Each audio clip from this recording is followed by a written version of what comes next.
નમસ્કાર દોસ્તો, હું આપનો મિત્ર દિનેશ ગણેત આપ સર્વનું હાર્દિક સ્વાગત કરું છું આપના પોતાના સૈયારા પ્લેટફોર્મ ગણિત ગાઈડન્સ પર. દોસ્તો, એસટીઆઈની એક્સપ્રેસ ગઈકાલે જે છે એ પહેલા પ્લેટફોર્મ પર ઊભી હતી અને એ પહેલું પ્લેટફોર્મ એટલે કે આપણું જે છે એ બંધારણીય બાબતનો જે પડાવ પેલું સ્ટેશન પાર થઈ ગયું છે. ગઈકાલે દોસ્તો તમે જે છે એ મને તમારી સીટ મોકલેલી હતી. આપણા પર્સનલ મેન્ટરશિપ પ્રોગ્રામ અંતર્ગત તમારે 1 થી 30 દિવસમાં બંધારણમાં કેટલા માર્ક આવ્યા છે દોસ્તો એની સીટ, અને એ મુજબ જે છે મેં તમને પ્રોપર જે છે એક પર્સનલ મેન્ટરશિપ પ્રોગ્રામ આપી દીધેલો છે જે મિત્રોએ સબસ્ક્રિપ્શન લીધેલું છે એમના માટે. અને એમણે ગાઈડ કરી દીધું છે કે ભાઈ કયો તમારે વાંચવાની જરૂરિયાત છે, કયું વાંચવાની જરૂરિયાત નથી. કારણ કે હજી આપણી પાસે દોસ્તો આજે આ 31મો જે છે એ દિવસ આપણો થાય છે અને 31મા દિવસમાં દોસ્તો તારીખ 8, 11 અને 2025 છે. ઓકે, તો આ 31મા દિવસે દોસ્તો તમારે આમ તો જોવા જઈએ તો હજી સમય છે, એટલીસ્ટ કંઈ નહીં તો એપ્રોક્સ 2 મહિનાનો સમય છે, તો તમારી ભૂલને તમે સુધારી શકશો. આવી રીતે દોસ્તો આપણે 10-15 દિવસ અર્થતંત્ર ચલાવશું, એમાં પછી તમારી જે કંઈ ભૂલ હશે એ પણ હું તમને સુધારી આપીશ. ઠીક છે? તો અર્થતંત્ર વિષયની આજથી આપણે શરૂઆત કરવાની થાય છે. પહેલો ટોપિક ભારતનું અર્થતંત્ર, આયોજન અને પંચવર્ષીય યોજનાઓ. આનો લેક્ચર્સ દોસ્તો જે છે મેં 2 કે 3 કલાકના આપણી એપ્લિકેશનમાં અપલોડ કરી દીધેલા હતા અને એ લેક્ચર્સ બાદ જે છે એ આજે આપણે જોવાના થાય છે આના એમસીક્યુ. ઠીક છે? આશા રાખું છું કે જેવું બંધારણ મસ્ત મજાનો તમારો વિષય કમ્પ્લીટ થઈ ગયો છે એવો જ તમારે સારી રીતે જે છે આ અર્થતંત્ર વિષય પણ થઈ જશે અને એમાં પણ તમને સારા માર્ક આવશે. ઓકે, યસ, ચલો સ્ટાર્ટ કરીએ. આયોજન પંચ અને નીતિ આયોગ જે છે એમના વચ્ચેના તફાવતો જે છે એ તમારે ખાસ ધ્યાનમાં લેવાના થાય છે કે ભારત દેશમાં દોસ્તો જે છે એ આયોજન પંચ છે, નીતિ આયોગ છે, આ બંને સંસ્થાથી જે છે પરિચિત છો, પણ બંને સંસ્થા વચ્ચે શું ડિફરન્સ છે, કઈ બાબત અલગ તરી આવે છે એ જોવાનું છે. જોતા જઈએ વન બાય વન સ્ટેટમેન્ટ. આયોજન પંચ એક બિન બંધારણીય એટલે કે જે છે એ કહેવાય ગેરબંધારણીય અને બિન વૈધાનિક સંસ્થા છે. મતલબ આયોજન પંચનો ન તો બંધારણમાં કોઈ ઉલ્લેખ, વૈધાનિક એટલે ના તો એનો કોઈ એક્ટ છે. જી હા ભાઈ, તો આ કેન્દ્રીય ઠરાવથી જે છે એ રચના થઈ હતી.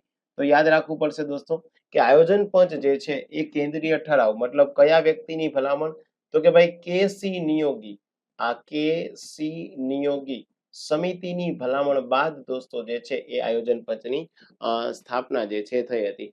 થોડા અક્ષર તમને અને વધારે લાગતા હોય તો આપણે આને ઘટાડી દઈશું. ઠીક છે? યસ.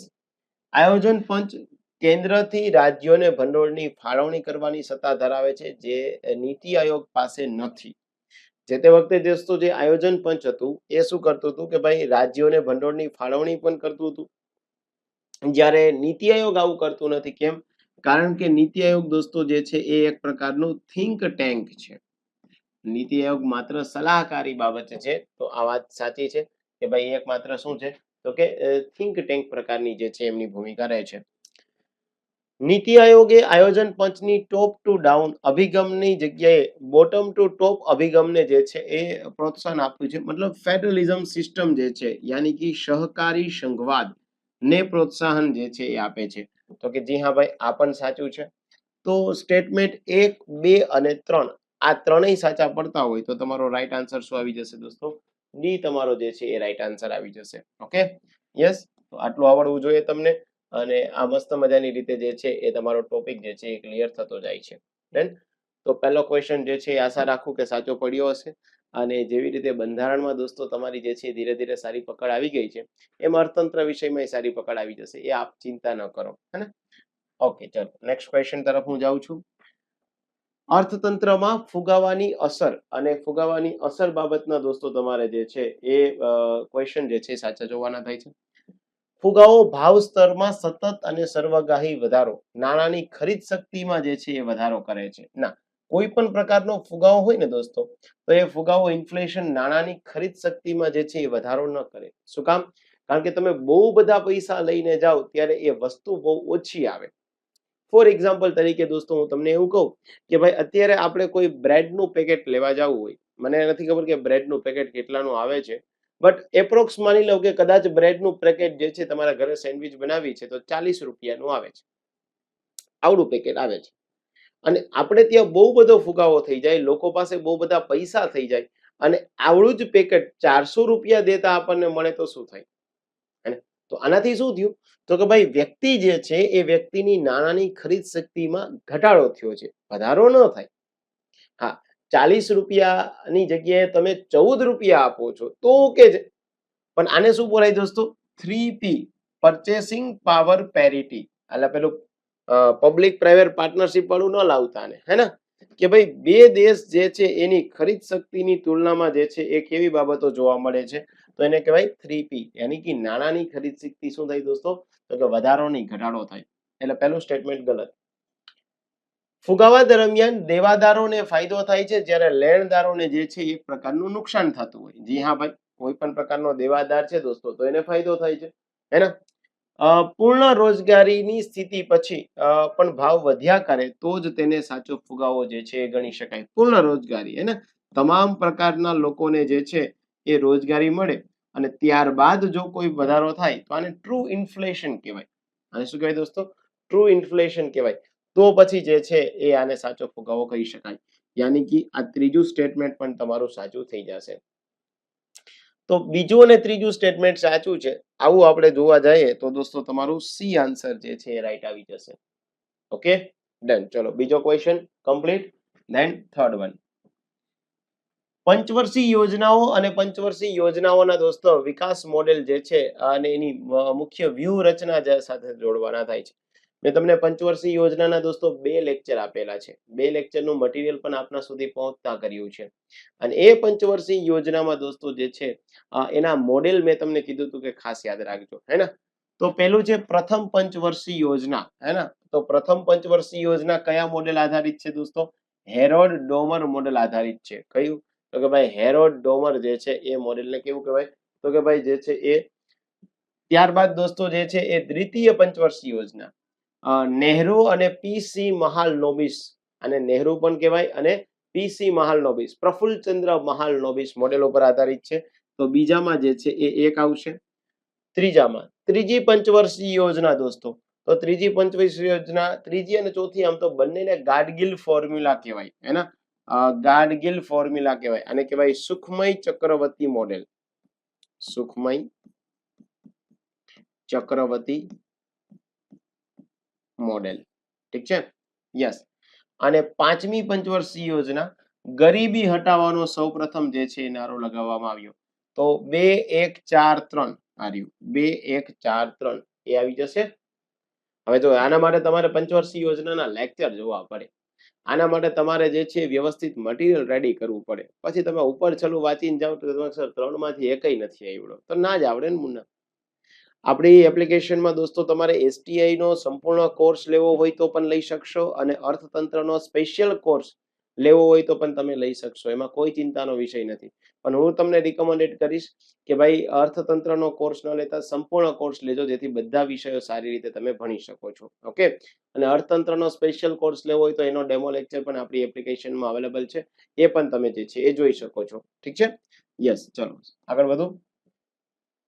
પ્રથમ પંચવર્ષીય યોજના 1951 થી લઈ અને 56 સુધીની હતી. તેના અલગ અલગ પ્રકારના જે વિધાનો છે એ તમારે જે છે તપાસવાના થાય છે.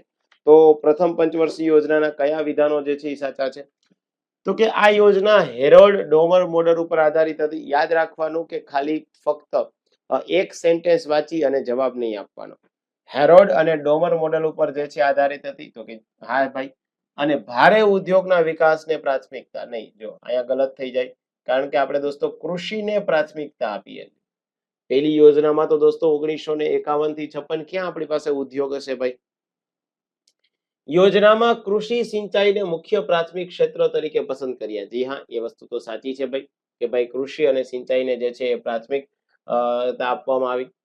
યોજનાના સમયગાળા દરમિયાન 1952માં CDP કાર્યક્રમ, કોમ્યુનિટી ડેવલપમેન્ટ પ્રોગ્રામ કાર્યક્રમ ચલાવવામાં આવ્યો હતો. અને 1953માં નેશનલ એક્સટેન્શન સર્વિસ, રાષ્ટ્રીય વિસ્તરણ સેવા નામનો કાર્યક્રમ ચલાવવામાં આવ્યો હતો. તો પેલી યોજનામાં દોસ્તો આ કામ થયા જ હતા. તો પેલું ગલત થઈ જાય, પણ બીજું અને ત્રીજું જે છે સાચું થઈ જાય. તો રાઈટ આન્સર શું આવી જાય? બી આન્સર તમારો જે છે એ રાઈટ આવી જશે. ડન. ઓકે, ચલો હું તમને વાત કરતો હતો એ દોસ્તો કે તમામ પ્રકારના પ્રશ્નો હું તમને GPSC UPSC પેપર સ્ટાઇલના જ આપું છું. તમે બંધારણના 30 દિવસ દોસ્તો નિહાળ્યા હશો તો તમને ખબર હશે કે આપણે કોઈ વન લાઇનર ટાઈપના ક્વેશ્ચન નથી આપતા. રોજ સવારે હું તમને ટાર્ગેટ આપી દેતો હતો, એ જ રોજ સાંજે જે છે તમે એના MCQ સોલ્વ કરતા હતા. હવે બીજો વિષય શરૂ થયો છે. આપણે જ્યાં સુધી STI ની પરીક્ષા આવશે ત્યારે એક વિષયને 3 વખત આપણે રિવિઝન કરવાના છે. તો આ 3 વખત મસ્ત મજાનું રિવિઝન થઈ જશે, 3 વખત જે છે એ મસ્ત મજાની પ્રિપેરેશન થઈ જશે, એટલે પછી તમારે જે છે કોઈ વાંધો આવશે નહીં. ડન છે? તો આગળ વધીએ આપણે. આ કોર્સ લેવા માટે તમારે પહેલાનો ડેમો લેક્ચર જોઈ લેવાય દોસ્તો, અને ડેમો લેક્ચર જોઈ અને પછી ડિસાઈડ કરવાનું. ડેમો લેક્ચર જોવો હોય તો તમારે આપણી એપ્લિકેશનમાં જવાનું થાય છે, કનેક્ટ ગાઈડન્સમાં લોગિન કરવાનું થાય છે મોબાઈલ નંબરથી, અને લોગિન કર્યા બાદ તમારે જે છે એ શું કરવાનું થાય છે, જે તે વખતે તમારે GPSC ના મેન્યુમાં જઈ અને STI નો કોર્સ પસંદ કરીને લેવાનો છે. ઠીક છે? ચલો તો હું આગળ વધું છું. રોજનું 7 કલાક જે છે દોસ્તો એનું તમારે વાંચન કરવું પડશે, અને આ 7 કલાકનું જે છે એ વાંચન કરો તો પછી તમારી ગાડી આગળ ચાલશે, અન્યથા તમારી ગાડી જે છે આગળ નહીં ચાલે. હે ને? હવે તમારે બંધારણ પૂરું થઈ ગયું, એવી રીતે અર્થતંત્ર જે છે પતી ગયું છે. અને GPSC ની તૈયારી કરતા હોય દોસ્તો તો પછી તમારે આ કોર્સ GPSC ક્લાસ 1 2 આદિજાતિ વિકાસ અધિકારી, રાજ્ય વેરા નિરીક્ષક, એના માટેનો જે છે એ કમ્બાઈન કોર્સ છે, જેનું નામ આપણે આપ્યું છે GPSC એડવાન્સ. તો પછી તમારે જે છે એ આ GPSC એડવાન્સ કોર્સ જે છે એ પસંદ કરી લેવો પડે. ડન? અને આ જે છે એ દોસ્તો કોર્સ તમારે પસંદ કરવો હોય, એમાં તમને શું મળશે તો કે ભાઈ તમને સારું એવું જે છે એ 1500 પેજનું મટીરિયલ મળશે. જેથી કરીને તમને જે છે એ મટીરિયલ મળી રહે તો તમારે લખવાનો બહુ સમય જે છે એ બચી જાય. રોજથી દોસ્તો જે છે એ તમને અલગ પ્રિલિમ્સ મેન્સના 700 કલાક જે છે એ 700 કલાકનું જે છે એ રેકોર્ડેડ લેક્ચર મળી જશે. તમારે કોઈ પણ ડાઉટ જો હશે તો ડાઉટ માટે થઈ તમે કોઈ પણ ફેકલ્ટી સાથે દોસ્તો જે છે ડાયરેક્ટ વાત કરી શકશો. તમને એમ થાય કોઈ વિષયમાં ડાઉટ રહેશે નહીં, કારણ કે ફેકલ્ટીઓ તમે જોઈ શકો છો બધા તજજ્ઞ છે. નામ હું બોલું એની પહેલા જ તમને ખબર પડી જશે કે વિમલ ભટ્ટી સર છે, અનિતા ઝોન મેડમ છે, કેતન પટેલ સર છે, રાવલિયા સર છે, હે ને, ભૌતિક ઠક્કર સર છે, તો આપ જોઈ શકશો. ડન? અને આપણી એપ્લિકેશનમાંથી કેટલું પૂછાય છે, કેટલું મહત્વનું છે, એ તમારે જોવું હોય તો તમે યુટ્યુબમાં અત્યારે જોઈ રહ્યા છો. યુટ્યુબમાં દોસ્તો આપ જોજો, ત્યાં એક પ્લે લિસ્ટ બનાવેલું છે કે ભાઈ માત્ર પોકળ વાતોની પ્રૂફ સાથે દાવાઓ, હે ને. એમાં જે છે મેં તમને કીધેલું છે કે ભાઈ આપણે માત્ર પોકળ વાતો નથી કરતા, જે પ્રશ્ન પૂછાય છે તમને કહીએ જ છીએ કે આ પ્રશ્ન પૂછાણો હતો જ. એટલા માટે 600 પેજનું મટીરિયલ નથી આપતા, 200 પેજનો વિષય પ્રમાણે આપીએ, પણ એ એટલું તાકાતવાળું આપીએ છીએ, કોઈ ચિંતા નથી. હે ને? ઓકે, ચલો. દ્વિતીય જે છે પંચવર્ષીય યોજના. આ યોજના દોસ્તો જે છે એ PC મહાલનોબિસ દ્વારા તૈયાર કરવામાં આવેલી હતી, અને સમાજવાદી માળખાની સ્થાપનાના લક્ષ્ય સાથે ભારે ઉદ્યોગ જે છે એ ભારે ઉદ્યોગ જે છે એને આપણે ભાર મૂક્યો હતો. તો કે જી હા ભાઈ, આ વસ્તુ સાચી છે. બીજું, મુખ્ય હેતુ રાષ્ટ્રીય આવકમાં જે છે એ 25% કરતા વધારો કરવાનો હતો. હે ને? રાષ્ટ્રીય આવકમાં જે છે એ 25% જે છે એ વધારો કરવાનો હતો, કે ભાઈ આપણી અત્યારની જે છે એ વાર્ષિક વૃદ્ધિ દર છે, એ વાર્ષિક વૃદ્ધિ દર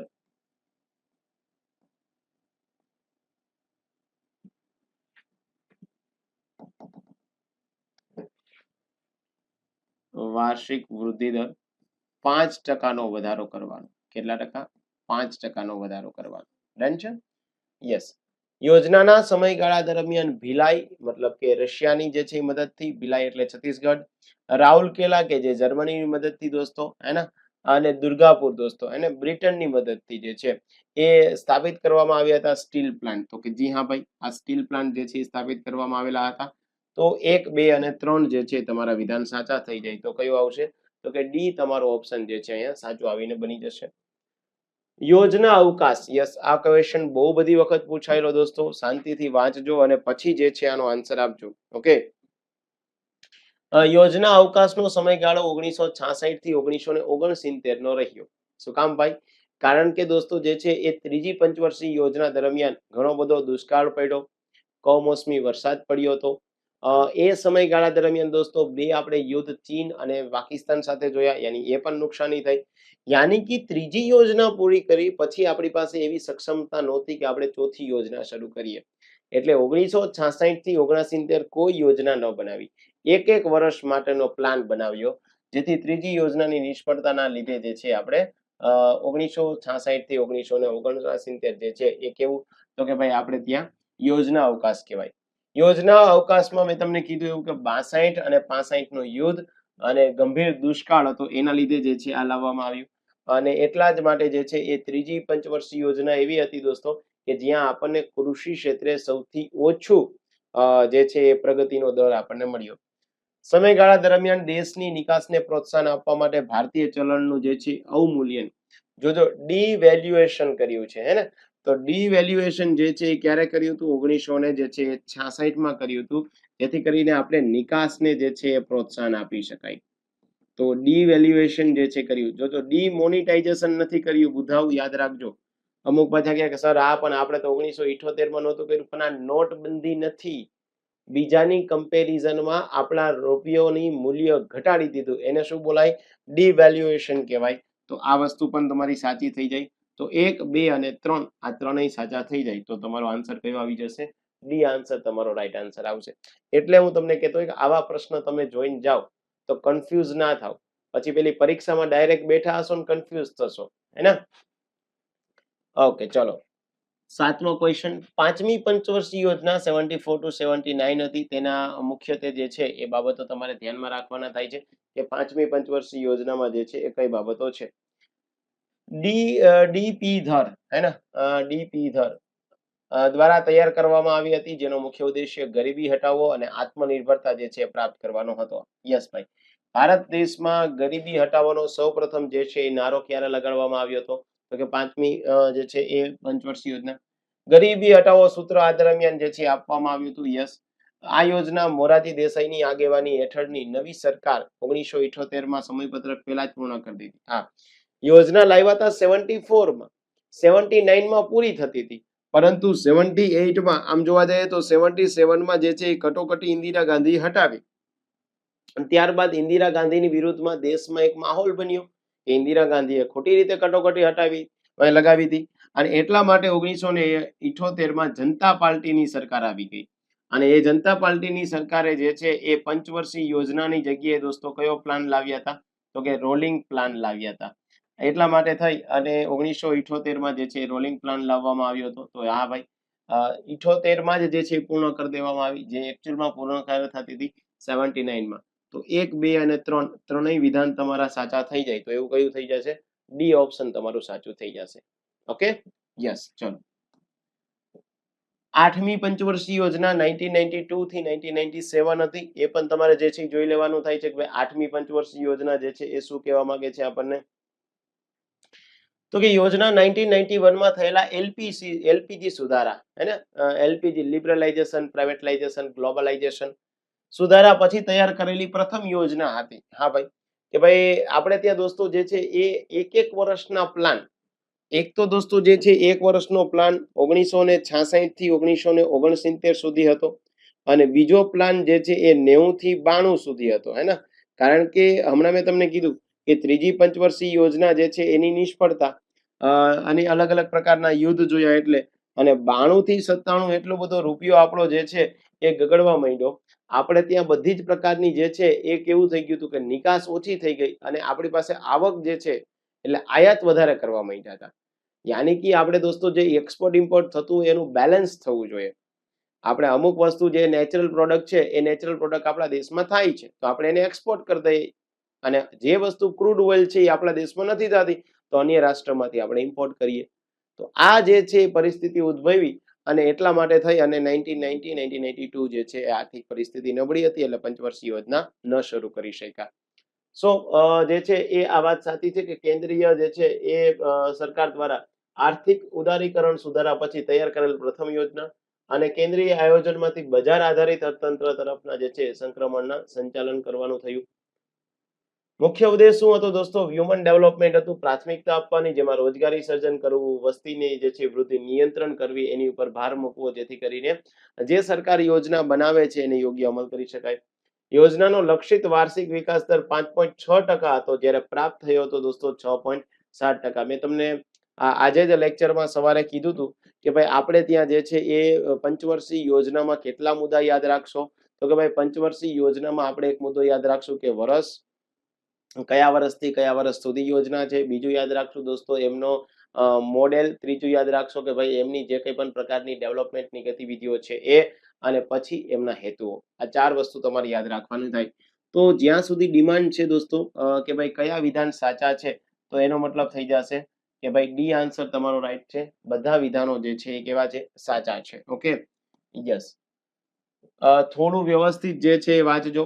પ્રશ્નમાં કોઈ ભૂલ નથી, હે ને? હા, તો એ તમારે વાંચવું પડશે પહેલા. આયોજન પંચ છે દોસ્તો. તો આયોજન પંચ કેવી સંસ્થા કહેવાય? આયોજન પંચ ના તો વૈધાનિક છે, ના તો બંધારણીય છે. યાની જો આમાં બિન વૈધાનિક અને બિન જે છે એ બંધારણીય છે. તો એનો મતલબ અહીંયા હું 2 લખી દઉં. નીતિ આયોગ.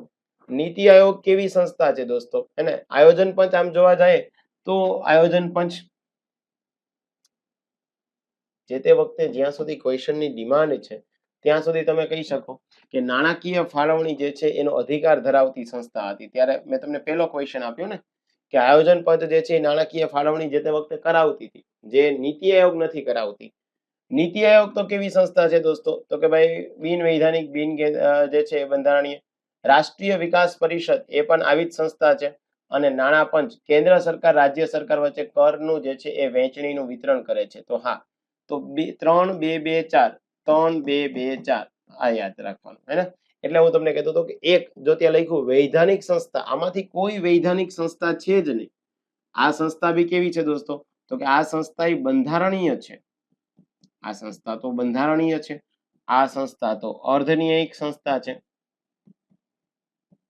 ઓકે, તો એક આને તમારે જે છે એ યાદ રાખવાનું થશે. ડન છે? ઓકે, ચલો. લાસ્ટ ક્વેશ્ચન છે દોસ્તો તમારો. થોડોક વ્યવસ્થિત જે છે એ વાંચજો, ગોગડા વેડા કરતા નહીં, હે ને? યસ. રાજકોષીય નીતિ મતલબ કે ફિસ્કલ પોલિસી સરકારના ખર્ચ અને કરવેરા સંબંધિત છે, જેનો અમલ નાણાં મંત્રાલય દ્વારા જે છે થાય. મેં તમને 2 પ્રકારની પોલિસી સમજાવી. એક પ્રકારની મોનેટરી પોલિસી છે.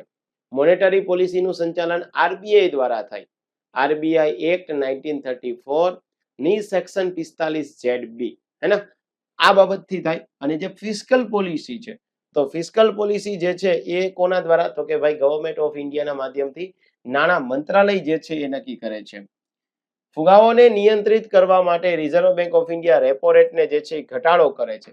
રેપો રેટમાં જે છે ઘટાડો ન કરે દોસ્તો, શું કરે છે? વધારો કરે છે જ્યારે આવું પરિસ્થિતિ ઉદ્ભવે ત્યારે. યાની આ ગલત.